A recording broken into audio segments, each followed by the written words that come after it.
AG2R La Mondiale et Les Échos vous présentent 3 minutes contre les idées reçues.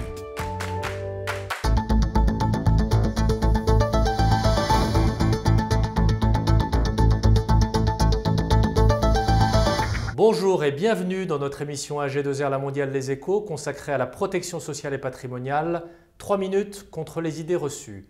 Au programme aujourd'hui, la taxation des plus-values de cession de titres.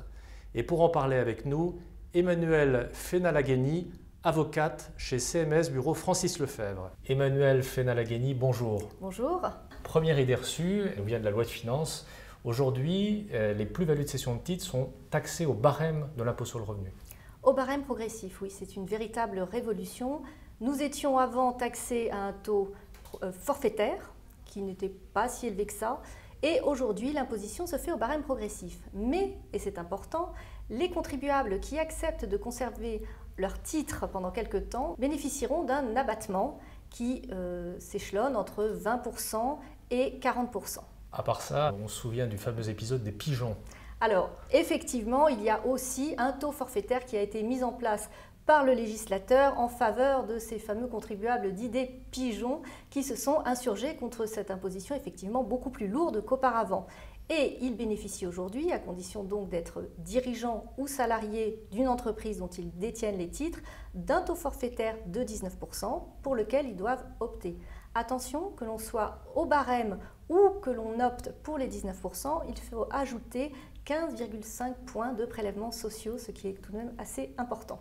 Deuxième idée reçue qui découle de cette réforme, qui donc a fait beaucoup de bruit, cette idée reçue veut qu'il n'existe plus de dispositif d'exonération des plus-values de cession de titres. C'est oublier un peu vite que le PEA continue d'exister.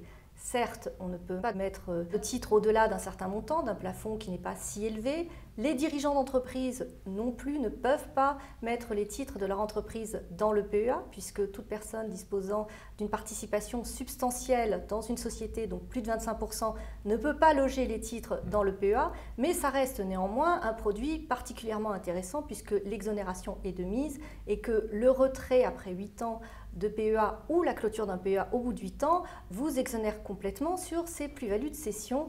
Et là encore, les prélèvements sociaux, malheureusement, viennent s'ajouter à cette imposition nulle, mais là, l'imposition se joue sur les prélèvements sociaux.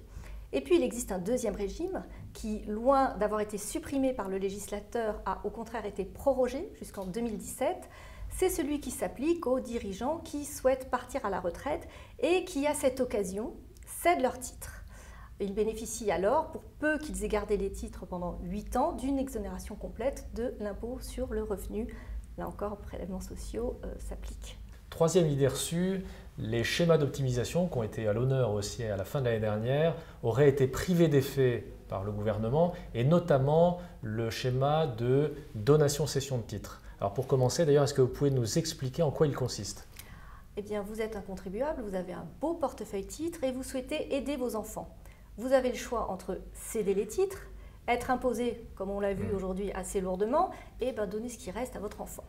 Ou vous pouvez lui donner les titres, purger de cette façon la plus-value, et c'est à l'enfant qui, à partir donc de titres réévalués, va lui céder les titres en exonération d'impôt, puisqu'il n'aura pas, lui, fait de plus-value. Voilà ce qu'est la donation-cession, qui effectivement était à l'honneur dans la dernière loi de finances, mais on peut encore aujourd'hui faire des donations-cessions, à condition que le but soit effectivement la donation. À ce moment-là, la donation se fait selon les droits de donation, donc avec une exonération sur un certain montant, et c'est l'enfant qui cédera les titres. Et c'est pour ça que je ne peux que vous inciter, pour que votre schéma ne soit pas regardé comme abusif, à vous rapprocher d'un professionnel du droit, un avocat bien évidemment.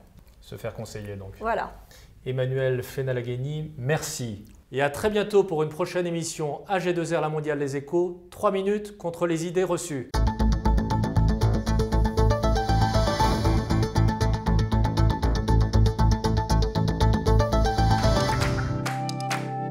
AG2R La Mondiale et Les Échos vous ont présenté 3 minutes contre les idées reçues.